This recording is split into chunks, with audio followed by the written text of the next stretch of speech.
ذبیح الله مجاهد وایي چې د وسلو او تجهیزاتو ویش به د افغانستان اسلامي امارت د رهبر د حکم پر بنسټ وي.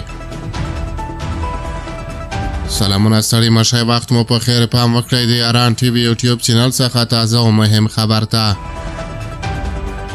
د افغانستان اسلامي امارت وایي چې د 8 مادهیزو حکم له مخې بلدې وروسته د وسلو او نظامي تجهیزاتو ویش د اسلامي امارت د مشر د دفتر له لوري ترسره کیږي.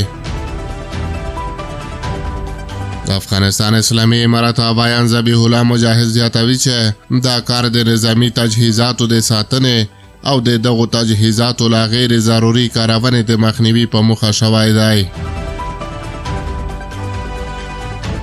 ښاغلي ذبیح الله مجاهد په دې اړه وویل دا له دې خاطره دي چې د وسلو ښه ساتنه وشي او په هغو مواردو کې چې اړتیا نه وي وسله ونه کارول شي.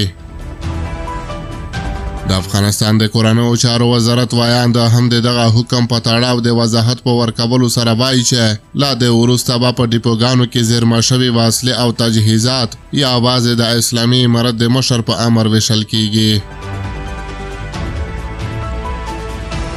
د افغانستان د کورنیو چارو وزارت وایان د عبدالمتین کانی هم څرګنده کړه چې تر د وروسته کومه وسله چې پاتې کیږي او اضافه وي د بیت المال اړوند وي یا د نظام وسله وي او له نامسؤوله کسانو راټوله شوې وي نو د بیت المال د ضایع کېدو او ښې ساتنې په موخه دا وسله ډیپو کیږي او کله چې ورته اړتیا وي د اسلامي امارت د رهبر په اجازه به راخیستل کیږي. د نظامي چارو شنونکی زلمی افغانیار بیا وایي دا یو مثبته ګام دی په هر نظام کې ناوړه استفاده کوونکي خلک و چې له وسلو یې ناسمه استفاده کوله له دې لارې اوس مشخصه کیږي چې څوک اړتیا لري او څوک ورته اړتیا نه لري.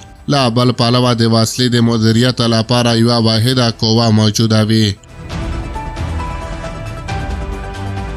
د افغانستان اسلامي امارت د کورنیو چارو وزارت د وایان په وینا د اسلامي امارت د مشر د بل حکم له مخې د ملکي ادارو، سوداګرو، صرافانو او نورو هیوادوالو لپاره د وسلو د جواز ویش یوازې د افغانستان د کورنیو چارو وزارت لخوا ترسره کیږي.